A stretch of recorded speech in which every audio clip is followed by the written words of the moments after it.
Hey everyone, Brian Horning here with Exact IT Solutions, coming to you from probably the same place you are in my home office.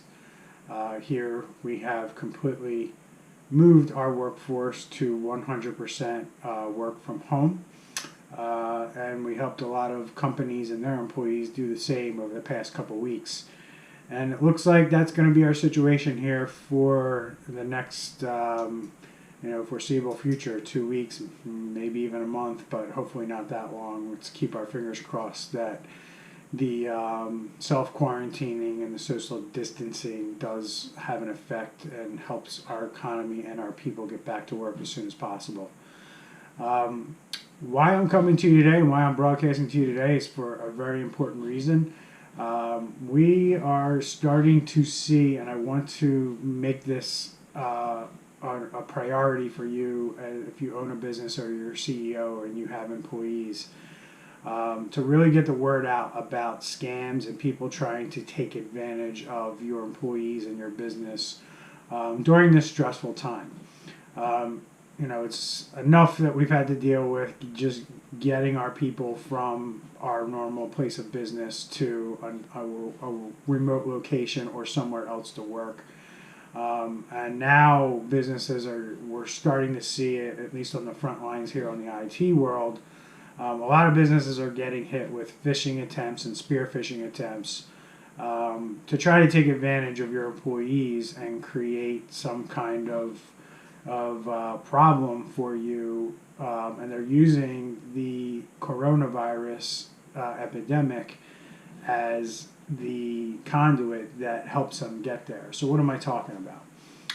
We are seeing a major uptick in spear phishing attempts and phishing attempts to your employees using the subjects or the important items around coronavirus. And we're not talking about like news articles and information about the coronavirus. What we are talking about is more important things that would be more important emotionally to your employees, like receiving emails about the payment you might receive from the government regarding the coronavirus, because we know that the government is planning on giving back money or putting money in the pockets of Americans as well as businesses.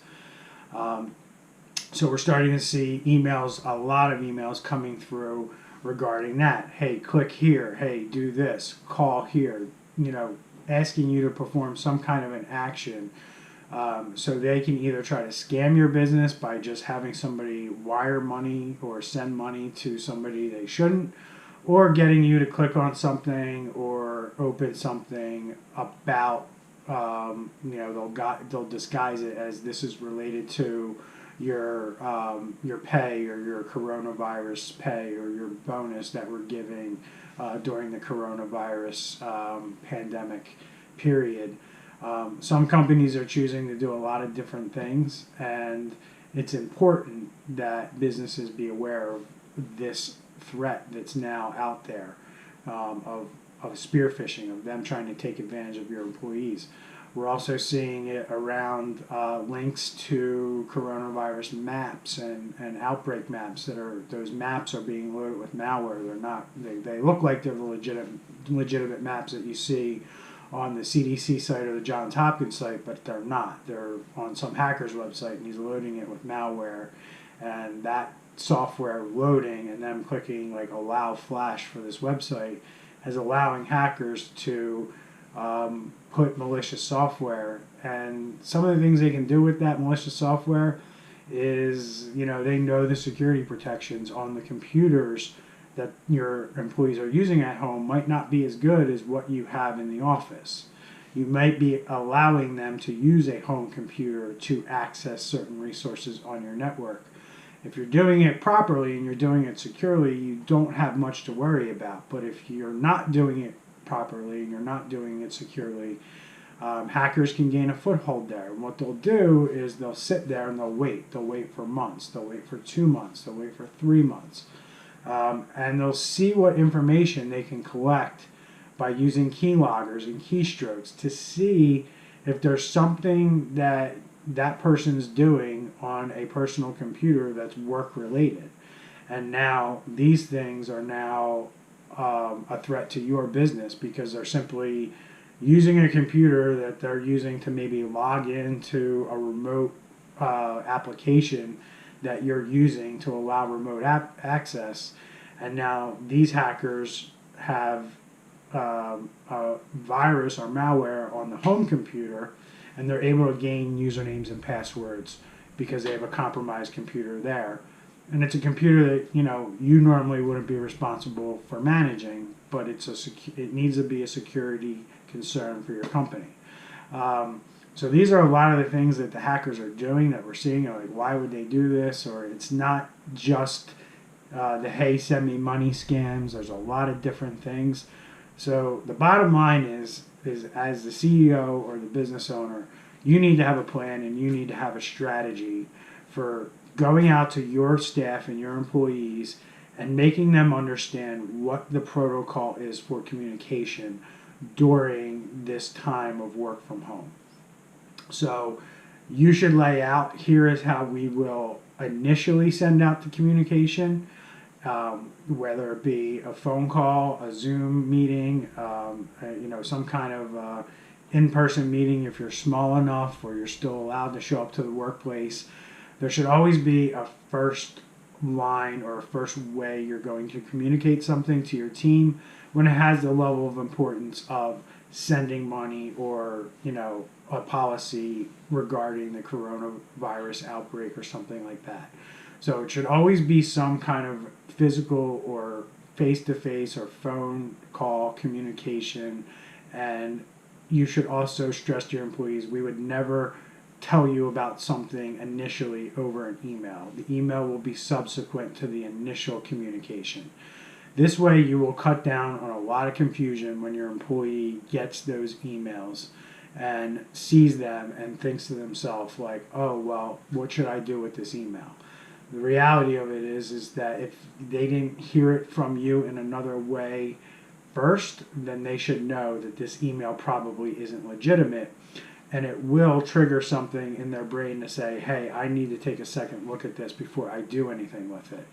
It's important to kind of remember the basics of this kind of stuff, which is, hey, check the from address on the person who sent it to you. Make sure it's actually the from address of that person and not something that looks like or is just completely unrelated to that person, like an AOL account or a yahoo.com address or Gmail or something like that. The second thing is have them ask, would this person really say this to me? Would this person really word this email this way or say this or ask me to do this? That should be a second red flag to your employees. And then there will be these phishing emails that do end up in the inbox of somebody who would fully expect you to ask them of that request. I would make sure that you're clear with them that the request will come through in a certain way so that you know that they won't make that mistake. Your employees are under a lot of stress right now. They're in a different situation. They're trying to work for you and make the best of it. The best thing that you can do is go out there and arm them with a procedure that's going to make their life easier and not put the stress that they may do something wrong or they may put the company in jeopardy by doing something while they're working from home that maybe they shouldn't have. So these are the things that we're seeing. Make sure you're letting your team know about these scams that are prevalent right now. They're trying to take advantage of your employees' weaknesses right now. They're stressed out. They're confused. They're trying to make the best of a situation that they're not quite used to yet. So get out there, get in front of this, let them know that these email communications are getting through the spam filters. They are hitting the inboxes right now. The scammers and these hackers are trying to take advantage of your employees. And I just want you to be aware of this because we're just starting to see the beginning of it now, and it's only going to get worse over the next couple weeks. So get a plan in place now, get messages out to your employees, explain to them exactly what's going on so they know how to handle it and they handle it the way that you want them to and it doesn't create a problem. If you need help with anything technology related during this pandemic period when you're working from home and you don't have anyone to reach out to, please reach out to us at Exact IT Solutions. We are able to help you. We are able to help businesses navigate this very difficult and trying time.